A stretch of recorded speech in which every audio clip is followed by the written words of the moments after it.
When you are everywhere, but you are nowhere. Sir, we are in a generation of spirits. It's an error to remain just as a mortal. You must know how to buy and traffic into the realm of spirits. Something happened in Lagos. Something happened in Lagos. Prophet, hear this. Something happened in Lagos. There was somebody organized his birthday, and people ate. They saw a young boy coming to clear the leftover. Was clearing the place, clearing the leftover. And they said, "What are you doing?" He said, "He works for them and he's also clearing it for his dogs. He doesn't want the food to go to waste." Everybody said, "No problem." And they ate. Few hours after that, they began to throw up and pouring out blood, vomiting. They rushed them to the hospital. So one of them was quick enough to say, "We are coming from an occasion." So they ran there and picked up the man who organized the birthday. When they got the guy was confused. They gave them first aid treatment, but they were still spotting blood.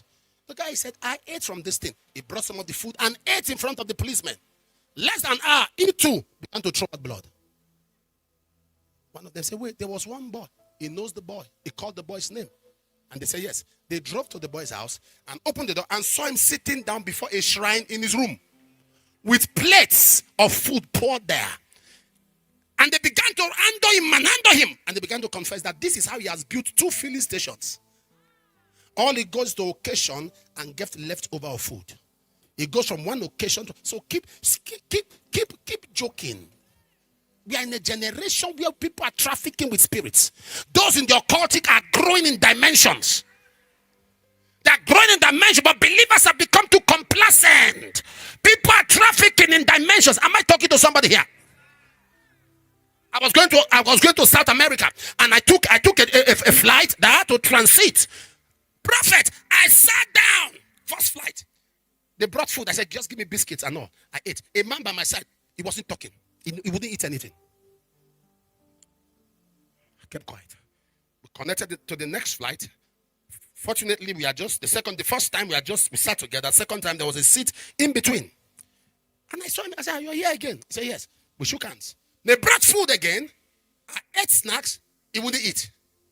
So I said, "It's like, are you a vegetarian? You don't like what they are serving?" He said, "No." "You don't like their food?" He said, "No." "Are you fasting?" He said, "Yes." I said, "Wow. What denomination?" He said, "I'm not a Christian." "You are not a Christian?" He said, "No." "What are you?" He mentioned the name of the occult. I said, "You fast there?" He said, "Yes." I said, "Okay, what are you fasting for?" He said, they suddenly saw the spread of Christians. And they saw that ministers of God are now entering into nations that they have trapped. That there are certain nations that you can't go there. Either they make it difficult for you to get documents, or they make the hearts of the government hardened, that they have already clogged them in the spirit. But pastors are gaining access into those nations. So they had a general conference on Zoom of their leaders and gave an instruction that all the grandmasters should fast for 17 days. And they should meet at that place. He said, "That's why he's going there." I said, "Jesus, and I've eaten. Jesus, me I've eaten. Yeah, and me I was eating. Yeah. I had my head in the plane. I said, Jesus. And me I was eating. I rebelled. 17 days.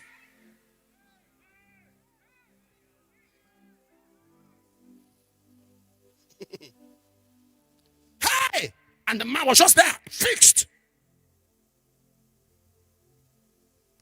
And there are so many of us today. We are looking at ourselves with the eyes of nature. And God is seeing you with the eyes of his expectation. Saw the tree. We think it was not time. But before God, it was overdue. It would not have come for it to expect fruit if it was not its time. I prophesy, as you hear the sound of my voice, anything stealing your time, anything slowing you down, anything that has shortchanged your manifestation, today it shall be grounded. Take your seat. Take your seat.